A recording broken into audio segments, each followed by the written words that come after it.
Welcome back. A big focus on NDTV is the opposition meet currently underway in Bengaluru at the Taj West End. Well, today is day 2 of the opposition meeting, but let's talk first about the highlights of day 1. Well, top leaders including Sonia Gandhi, Mallikarjun Kharge, Rahul Gandhi, also Chief Ministers Nitish Kumar, Arvind Kejriwal, MK Stalin, Bhagwant Mann, all of them were present there, and this is for the first time that we saw a sort of a bonhomie or a camaraderie between the Aam Aadmi Party as well as the Congress.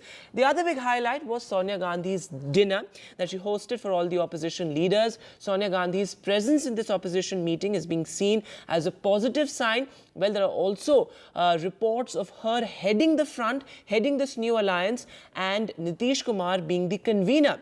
Now, talking about what's on agenda today, well, an alliance name will be discussed. There has to be a common name for this alliance, and what sources have told NDTV is that the word India must be there in the alliance and that the tagline would be United We Stand.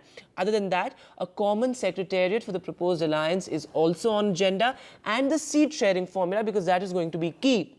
So Nitish Kumar, who's been talking about the one candidate, one seat formula, that will also be tabled in this particular opposition meeting. And yesterday, we also saw how DK Shiv Kumar there, the Deputy Chief Minister of Karnataka, receiving MK Stalin and also Chief Ministers Arvind Kejriwal and Bhagwant Mann. Akhilesh Yadav also present in this particular meeting. Now, if you talk about, the kind of optics that we're going to be witnessing today, well, there's going to be a joint press conference at around 4 p.m. today is what we're expecting. For the first time, we will be seeing leaders like Sonia Gandhi, Mamata Banerjee, Arvind Kejriwal, Nitish Kumar, all of them coming together on the stage. Sharad Pawar is also going to reach shortly in this particular meeting. So, for the first time, these tall leaders of the opposition coming together. Well, what's politics without jibes? And, there were posters put up against Bihar Chief Minister Nitish Kumar, with them hitting out at, various things that Bihar has witnessed, including that bridge collapse that we saw just a few days back, and also a poster taking a jibe at Nitish Kumar, calling him the most unstable candidate for Prime Minister, the most unstable prime ministerial candidate. So that's, of course, a jibe at Nitish Kumar there. Earlier, we also saw posters taking digs at Chief Minister Arvind Kejriwal as well. And well, if we talk about, Sharad Pawar, he is expected to join in today. Earlier, there were reports of Sharad Pawar not attending this particular meeting after the NCP split there. But he has reached Bengaluru and he's expected at the venue shortly. These are live shots that we're getting you from the Bangalore airport. There you can see Sharad Pawar present there. In fact, Supriya Sule had already reached that opposition meeting venue yesterday, and Sharad Pawar now joining in. Sharad Pawar and Sonia Gandhi both present together is, of course, going to be an important spectacle there. So all these leaders waiting there to receive Sharad Pawar. And Sonia Gandhi's presence is also being seen as a move to restore Congress's centrality or pole position as far as the opposition space is concerned, something that many would point the Congress has lost in the past couple of months with its electoral defeats back to back. But let's go across to Pratibha. She gets us the details of the atmosphere there. How really is Taj West End preparing for all these leaders for that meeting? In the road to what lies ahead with respect to 2024 election, and I'm stationed here right outside Taj West End Hotel in Bengaluru, and the entire area has been barricaded, media kept at bay, security arrangements in full swing. And yes, this day would mark an intense deliberation day of sorts between 26 parties that would be partaking in this, and all eyes would be on NCP's participation as well. In fact, yes.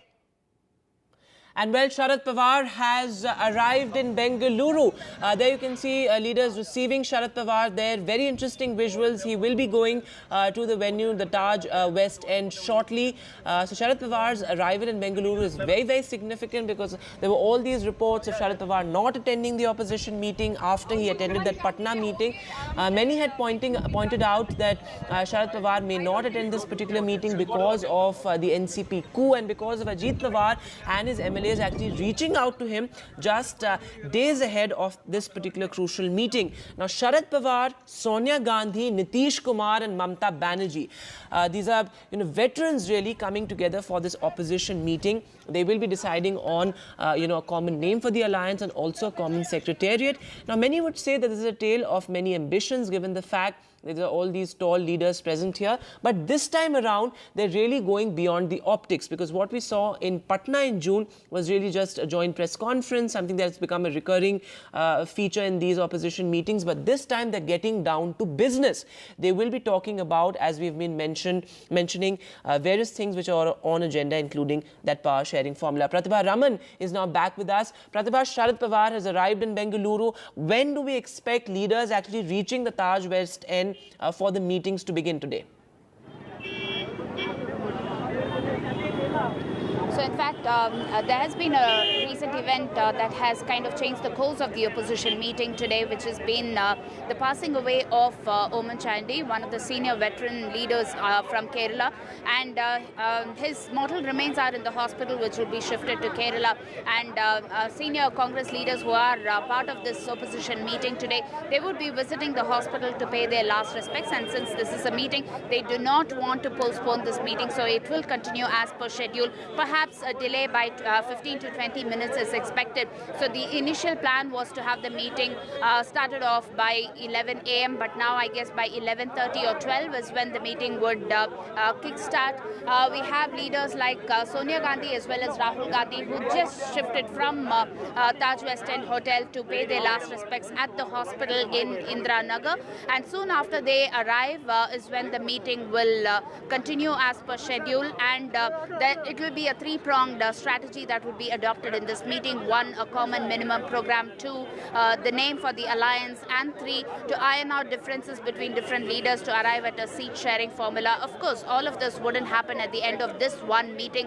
There would be series of meetings that would be expected to continue this, but one concrete plan would definitely be put into action is what Congress sources are telling us. We'll have to wait and see whether this would turn out to be a big plan for the big fight in 2024.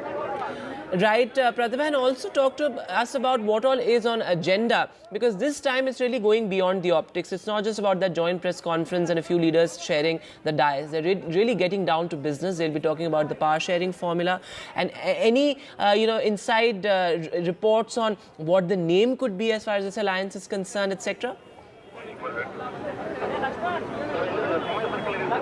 In fact, what we know for sure is that the name would definitely have a patriotic twist to it. India is something that would definitely feature in the name, is what we are hearing from sources.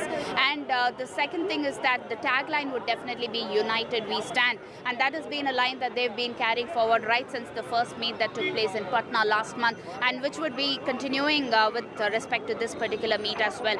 A concrete plan that is definitely expected would be a subcommittee or different subcommittees that would be formed to take care of the common minimum program. And two, what we can really expect is perhaps a coordination committee leader or something like that. So the leaders would definitely be named. These are some of the two things that we are expecting for sure at the end of this meeting. But yes, all plans, if it goes as per plan, is when we will have the press conference at 4:30 p.m. when we will know whether there would be a concrete plan that has been put in action, whether there would be any kind of series of meetings to take this forward. And from what we saw as a 16-party meet in Patna has now burgeoned into a 26-party meet this time in Bengaluru. And Bengaluru, being a Congress bastion with the Karnataka election, would it turn out to be a lucky destination for the 2024 election as well? All right. So, in fact, what we're being told is that Rahul Gandhi and Sonia Gandhi have reached the hospital in Bengaluru to pay their respects to Oman Chandi, of course, a Congress veteran. He has been a two-time chief minister in Kerala, somebody who is seen as a congressman, a true congressman at heart. This tragic passing away of Oman Chandi is, of course, going to have ramifications on the opposition meet. But meanwhile, the other big meet scheduled for today is the NDA meet, and that is going to be held at the Ashoka Hotel. Hotel in New Delhi.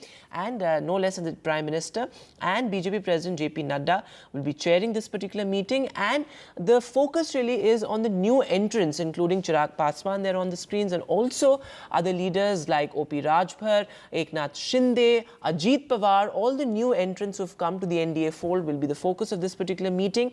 The NDA really flexing its muscles. And just a day ahead of this crucial meeting, BJP President JP Nadda said that the NDA has 38 parties, and that what will be the focus will be the new NDA that is now rising as per them. Megha has more details on what is on agenda.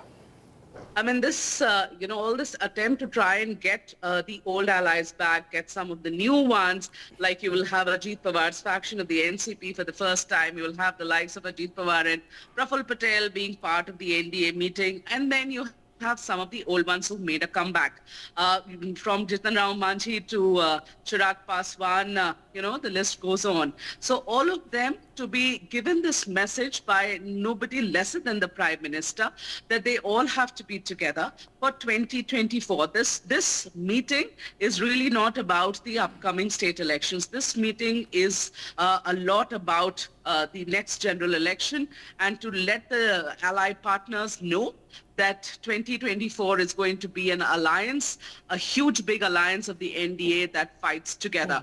This is also not going to be a meeting, where you would expect seat distribution or that sort of a discussion or negotiation to take place. That's for a later date. It is, number one, a confidence building exercise with the new ones who have come back, I beg your pardon, the new ones and the old ones who have come back. And perhaps also a message, with whom the negotiations are still on.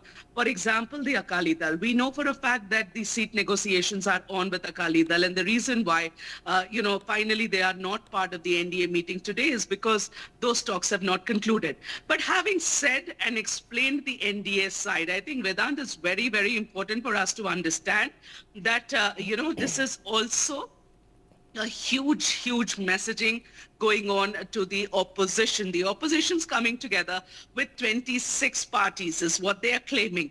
Yesterday, when you had the Bharatiya Janata Party, president, Mr. JP Nadda, he himself, coming and doing this press conference, which was not, of course, was not a pre-scheduled press conference.